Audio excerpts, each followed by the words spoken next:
firsthand from successful business owners and create your own path to success. I'm going to show you how great I am. It's time to hit the road to growth with team lead of the Enriquez Group, Realtor Vinny.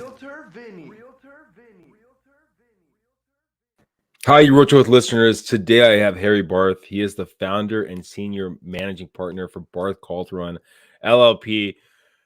Oh my gosh, there's a lot of accolades to go with Harry here. We're gonna get into. And it's easier for Harry to kind of walk through all these accolades.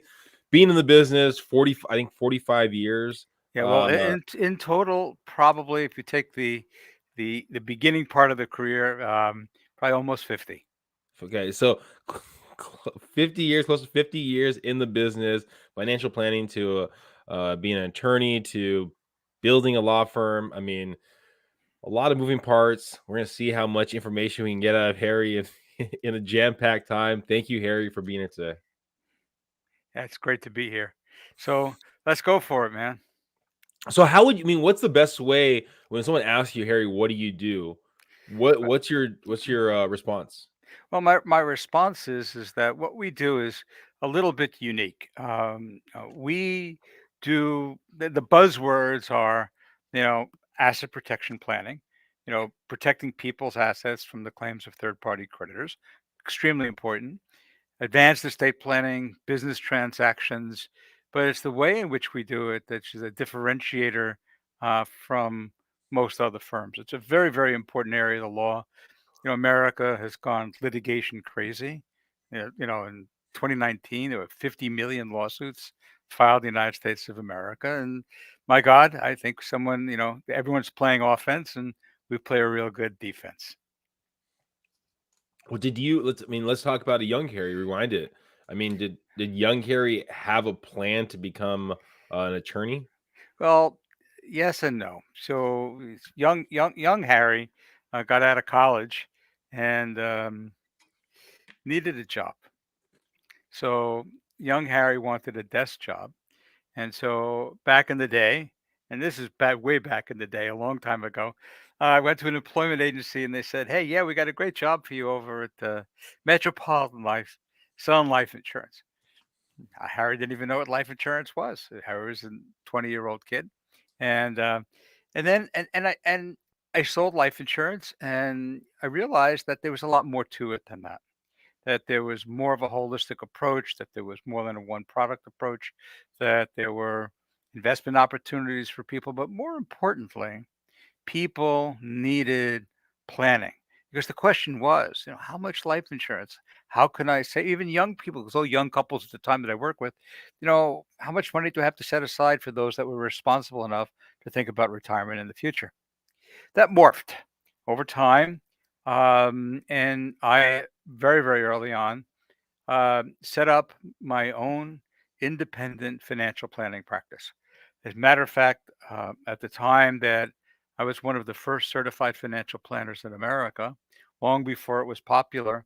Matter of fact, at that time we were in Miami, and I was the only certified financial planner in Dade County, Florida. And it was kind of unique at that time. But the planning was all about helping people define and set goals and objectives for themselves, analyzing those goals and objectives as to where they are in relation to those goals, and then through a client-centric process, trying to find the paths that the client was most comfortable with in meeting all of the goals, which was cash flow planning, risk management, financial independence / retirement planning, estate planning, and tax planning. And that was, in essence, a financial plan. That's the way in which, so people would hire me and the firm began to grow doing that model. But I had a problem. The problem is that for a great amount of the interaction that came from the financial planning process, I had to work with lawyers. And if there was a partnership, as you call it, I needed a buy-sell agreement, between the partners, or as I like to call them, a control agreement. And I would give it to a lawyer, and the lawyer would rarely return the phone call. They would be, give me the business and hand me the business, not building relationships whatsoever, but give them the business. And so I had to do that. And then, one part of my process was to discuss their estate planning. And so we had wills and trusts, as basic as they were back then. Those had to be crafted by a lawyer. I'm not a lawyer, I'm a financial planner. And, there's a line where I could advise as to what they need, but they needed to go to a lawyer to get it done. And then in the area of risk management, which was very important, where we look at all the various different insurances, we also had to take a look at their structure. Were they a corporation? Of course, there weren't LLCs back then. Were there a limited partnership, a general partnership, a sole proprietor? What was the way in which they held their assets from a risk management perspective? And when we kind of defined how that should be, we had to go to the lawyer. So we found out that over a period of time, that even back in the early 80s, that we were probably giving just slightly less than $500,000 a year of revenue to lawyers who, to me, were one-trick ponies. There's a lot of dissatisfaction, but I was no choice. I couldn't do it. I didn't have a law license. So I said, you know what? Maybe I should get a law license. So as you could see, the kernels of practice were already there. Estate planning was already there. Risk management was already there. The business transactions was already there in the financial planning practice. I said, now maybe I can add law. And that was that was quite a challenge. I married, children. I had a full-blown financial planning practice, and I head off to law school. I went at night, went weekends, went summers, went in between, and I completed law school in 2.5 years, actually, which is surprising. And it took the bar, passed the bar, and then so I added law immediately to an existing private practice. And when I added law, I said to myself, I want to change the paradigm. I want to make it different. I want to make the client experience different. And so we began to practice law, or I began to, it was just me at the time, practice law the same way I practice financial planning. In other words, what were the goals and the objectives for the client? Where were they at along the way for their goals and their objectives? And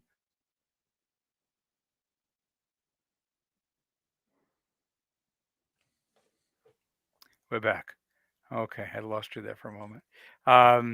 So, and then I began to offer legal services based upon a master holistic plan. No one had ever done that before. All right. Clients were, or prior to that, they would see their financial advisor, they'd see their attorney, they'd see their accountant, and everyone looked at a little piece of the picture. But sadly, no one had the whole picture. My goal was to get the whole picture of the client and then coordinate the disciplines to fulfill the bigger picture. And boy, it was a hit. It was nothing like it. So it was a hit in two ways. It was a hit in the marketplace because entrepreneurs, professionals, high paid individuals, and even not so high paid individuals liked that approach. They felt more comfortable that everything was custom tailored for them, and that whether it be the legal processes that were chosen based upon goals and objectives, and they were preemptive rather than reactive. That's a very important point. Most people at that time and still today have a problem. They crash the car, they kill 3 people. So better call the lawyer. Or they got sued in business, better call the lawyer. Or they're getting divorced, better call the lawyer. Or they have trouble with the IRS, better call the lawyer. These are all in reaction to a problem at hand. That's when the lawyer comes on board. In our practice and in my approach is completely just the opposite. Let's do all the planning to help prevent us from getting as much as we can away from the reactive, but preactive, proactive planning. This was unheard of in the legal business. It's did you have a car accident? Call so and so. We can help get money for you. So this was completely different. Um, and like I said, it was very attractive to the target market that we were looking for. There was nothing like it in the marketplace, and to today, there's still not a lot in the marketplace that looks as we look as a firm. But something else happened too, which was part of the questions that you asked, and that is, as my business or practice grew bigger and bigger, I couldn't do it alone. So I had to add help. I had to add paralegals and I had to add lawyers. Now, I didn't add lawyers as other people added lawyers. I added lawyers because I couldn't handle the workload that I had. And so first it was one, then it was two, then it was three, then it was four. And I mentored them in the same processes and principles that I did for myself. So for a new lawyer or a lawyer that wanted to get into the space that we were in, that unique space, we offered a great opportunity. And as a result of that, think about it. The law firm is now 30 some odd years old, under single ownership, not a long spaghetti name, 30 solid years of doing that. And we have gone from one lawyer to close to 30 lawyers. Um, and we also have a staff of ancillary professionals, exit strategists, CPAs, financial planners, in addition to the lawyers that we have in providing a holistic approach for the client. So we offered a unique work environment for those that wanted to work in that area. And we offered a unique system and process for a client that really wanted to plan for their future, combining all of those disciplines, and it has worked very well. All right, so there's a lot of stuff to unpack there. So we're gonna rewind a little bit on this. Sure. All right, so going back to you starting the financial planning business, right? You're in Yes. your early 20s. Then you said over time you kind of built out a business. At the point in time when you actually started going to law school, you were giving away about $500,000 worth of business to. Probably in 1989, $1990. The answer is yes. Okay, That's a lot of so money. so if you're giving away $500,000, your business is doing really well for itself, I would Yeah. assume, right?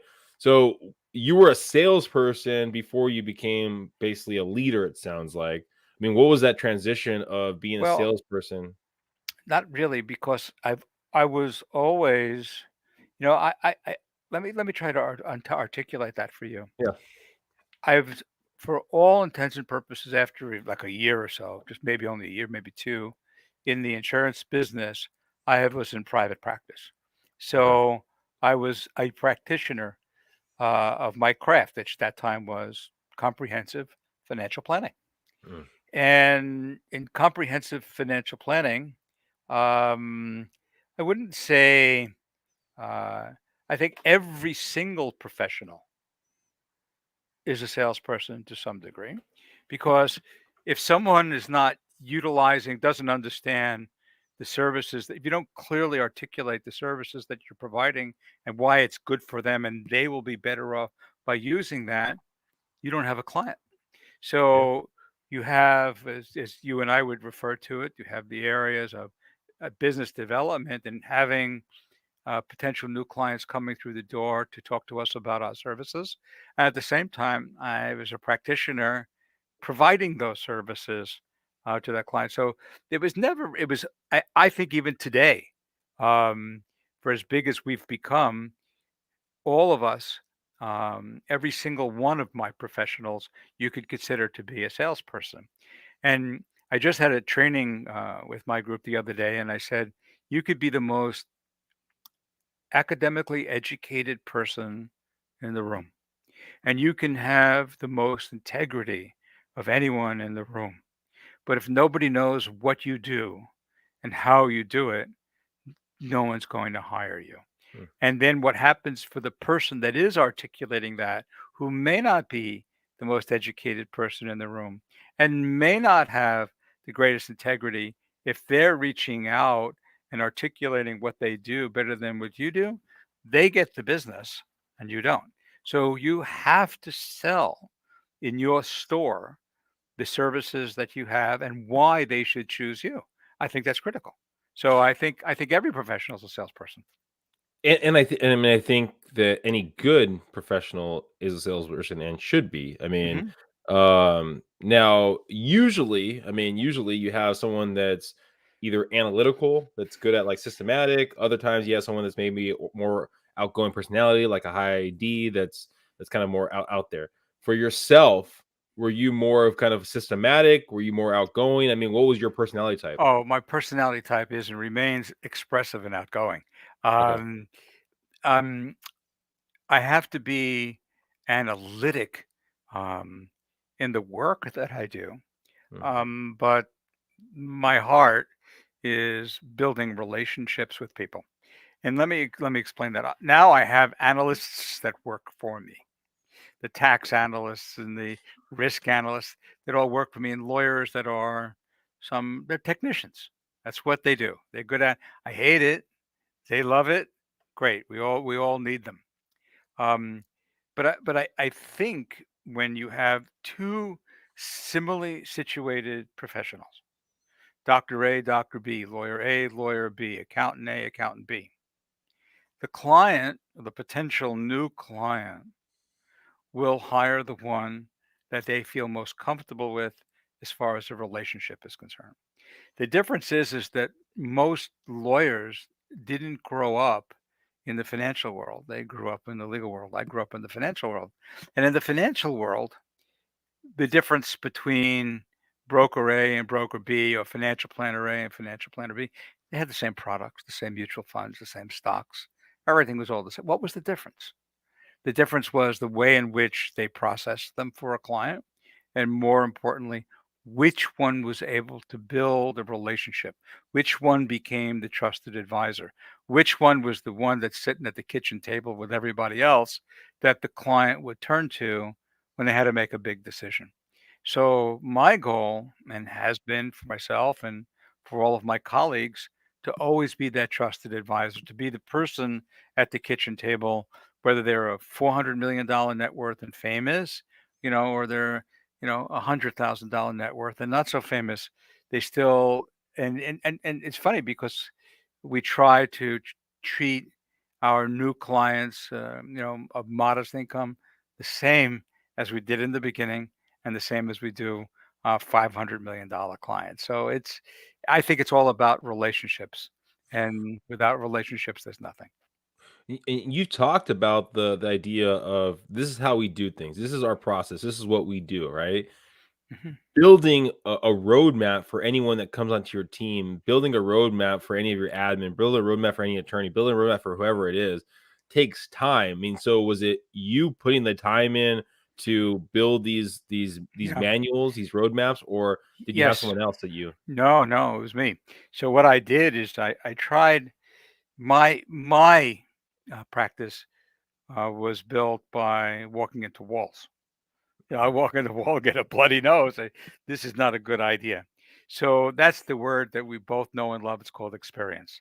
Mm, Um, and of course, the thing that frustrates me, as frustrates many, is I'm, thank God, not the one that it's the first time every time. Once I get a bloody nose, I've learned from that and know not to walk into that wall again.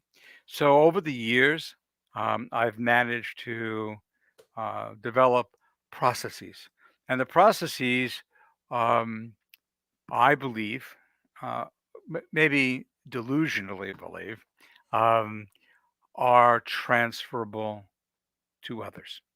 So, so what we've done is kind of codified the processes that I've used. So I have them. I have them on video.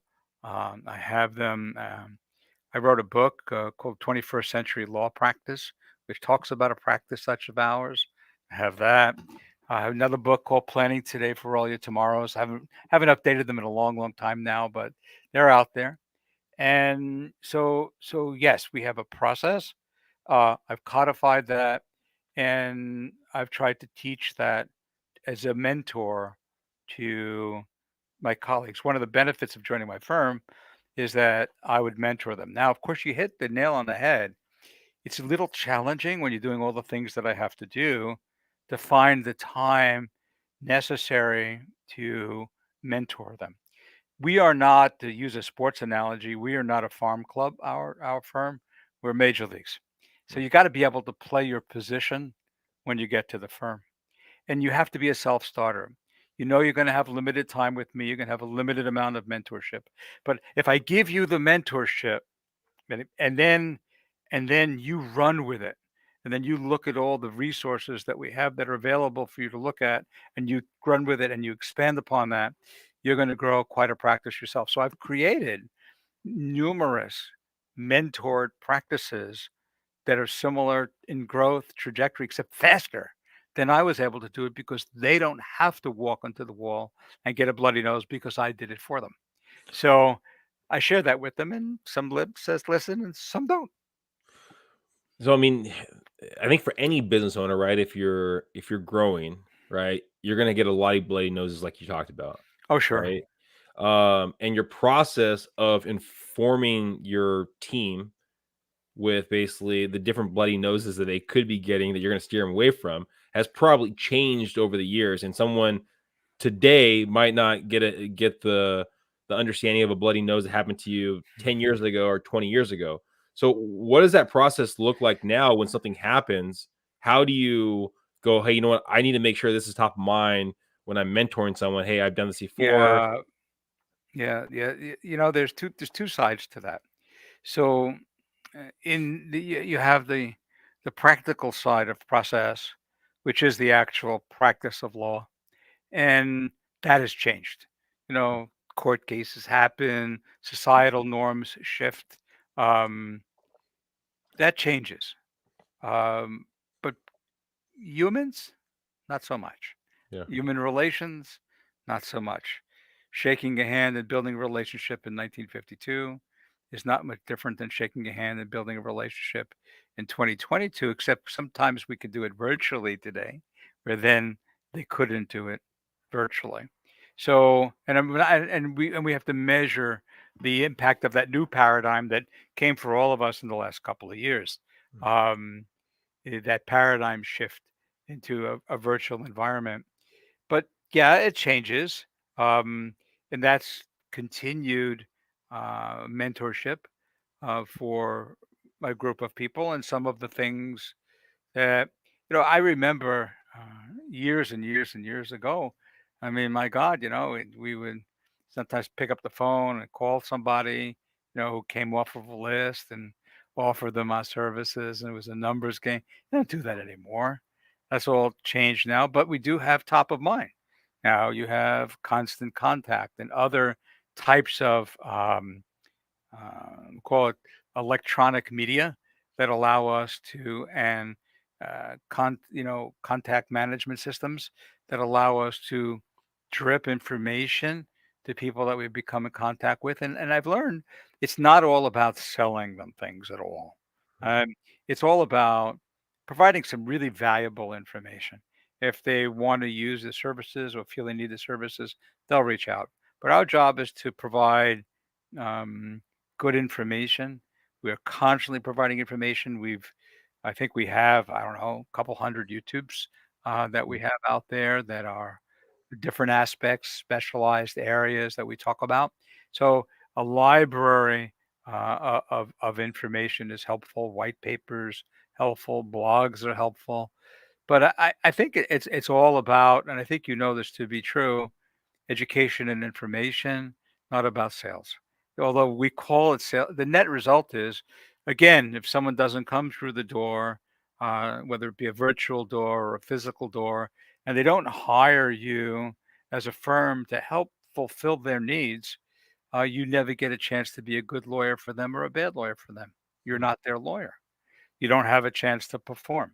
You don't have a chance to show them what they do. You have to get someone to be confident enough who's not a direct referral from somebody else, who's they know and love, to turn around and reach out and hire your firm. And I think we have a good process for that, from hi, I'm Harry, all the way through to thank you for the referrals.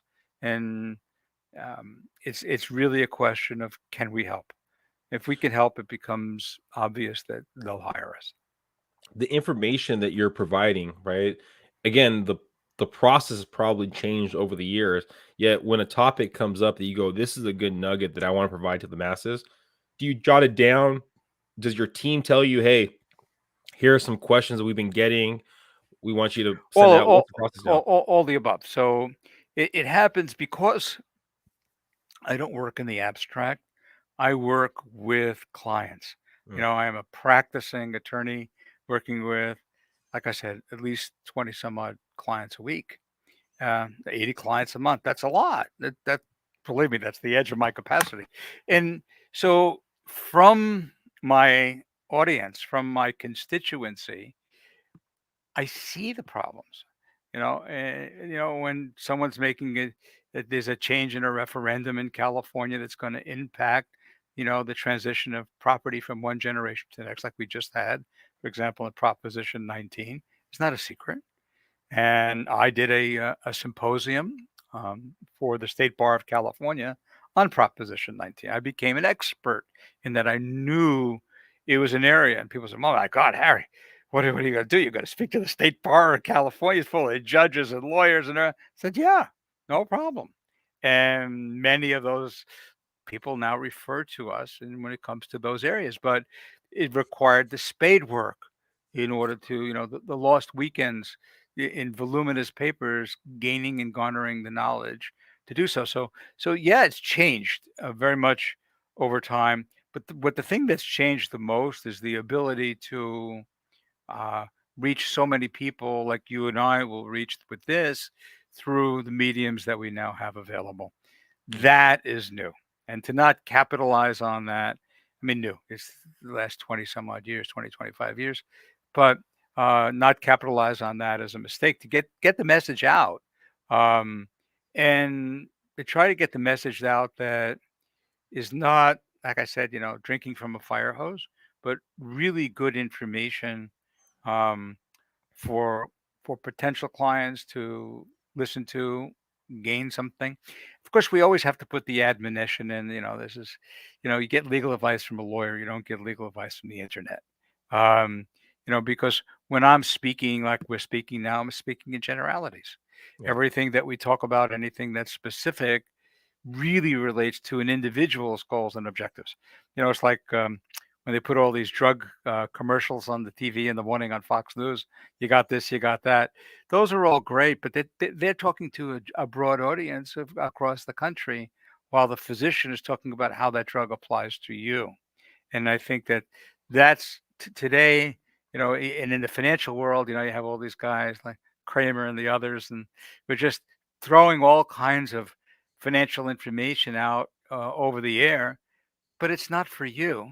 It's just in general, and there's no responsibility if it doesn't match up for you. It's just one way throwing it out. And any advisor in any profession needs to take all that information and distill it to how it applies to your client. And that's what the role is. And that's what our law firm does. And we're not reactive, we're proactive. And I think, and also to get people to spend money on proactive legal planning when they feel they don't need it. It's when it's most effective. It's like people buying life insurance. They have a heart attack, they almost died. Now they want to buy life insurance. It's kind of the wrong time, or the house is burning and they want to buy fire insurance, or they just killed somebody on the freeway and now they want to make sure that their assets are protected. Not the way it works. The way it works is we need to be proactive and preemptive, and you have to get people to have the foresight in order to do that. And that's done through education, information, and consultation. Yeah, I mean, I totally agree. I think there's so much information out there now that sometimes you can get overwhelmed by it. And Hmm. so it's actually having a trusted source that you can actually take on information, but still being willing to call that source to hear about your actual plan. Sure. What about, I mean, over the 50 years, what have you seen as the biggest hurdle that you've had to work through in building your business and your brand? Well, I think the biggest hurdle that we face, there are multitudes of hurdles. People ask me, and I'll give this to you so all your viewers can have it. Then I'll get back to your question. They asked me, how's business going? Oh, I yeah. tell them, 65% of it is going exactly as planned. 17.5% of it is going way better than ever anticipated, and 17.5% is going like crap. So, and I think every business faces those same percentages. The biggest hurdle that we face in practice is dealing with the ever growing bureaucracy in America. We have nothing but bureaucracies, assessors' offices and IRS and franchise tax board and state regulatory agencies and oversight. There's just so much over regulation that it puts handcuffs, and that has gotten um, much. It used to be easy to do business in America. It's not easy to do business in America. Matter of fact, I think we're ranked like 30th or 40th in the world, Hmm. as a place to do business. I think other places like in New Zealand, in Australia, just as an example, it's pretty easy to do business there. It's easy to, the California, especially difficult to do business in California. So I think that over the years, the the increased regulatory morass has made it more difficult. Um, and I think that the other thing is what I told you about is the onslaught, the pounding of information from the internet. Um, it just, it's just just a giant iceberg of information that is in isolation, and that it used to be we knew because we studied and studied some more, and our potential client didn't know, and so we would educate them and then we'd make decisions. Today, now, because of the Googles and the internets and all the information that's available, everybody knows. Everybody has all the answers to everything. And then to help a client put that in perspective is what a true professional does do. And that's become more challenging. That's something we didn't have to deal with in the past that we definitely have to deal with today. The overload of not necessarily really relevant information. I can't tell you how many times I've said to a client, "Yep, that's really good. That's really, really true. That's really true about that particular legal process, but it's not relevant for you. It doesn't work for you for the following reasons." So um, that's new. That's new, and that has gotten worse um, over time. Not that it's bad. I mean, it opens up a discourse, but um, it depends on the nature of the client too, as to whether the client could accept that their research and the information that they have is just a formative but not conclusive, while other people, as you know, will take that information from allegedly, we'll call it a credible source, and call it as conclusive. And then our job shifts, saying that doesn't work for you, and this is the detriment. And it kind of creates a bit of a conflicting scenario with your own client. That's a challenge that we have to get good at and get better at as time goes by. Harry, thank you so much for being on the Road Growth podcast. If someone's listening right now and they're looking to take in some of that information that you're providing out there, what's the best way of them getting more information? Yeah, well, we have a couple things. We have a lot of information, and we also offer complimentary consultations. So let me give you a couple of contact spots. Mhm. So first, it's Harry at barthattorneys.com, BarthAttorneys.com. That will work. And then the other way, they can always give us a call, 714-704-4828. That will work. Or they could just look us up on the web at www.barthattorneys.com, and we'd be more than happy to chat with them further. And it was a pleasure working with you today. I just want to finish with one last question right here. Sure. If you could look back on, I know it's been a little bit of time. If you could look back on young Harry, that one that started the business, and you were mentoring him on him building his business, is there any kind of words of wisdom that you'd provide to him? That's a really, really, really good question. And yes, there is. So when I first got started, um, we were a one-trick pony.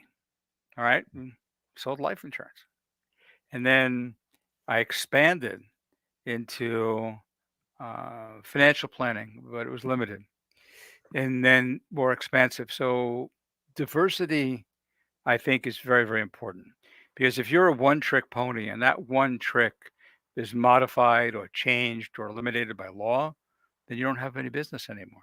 So Mm, I think multiple avenues of education and profession are important. I think that if you are, an attorney that just deals with matrimonial matters, I think there's pre-matrimonial powers, prenups, postnups.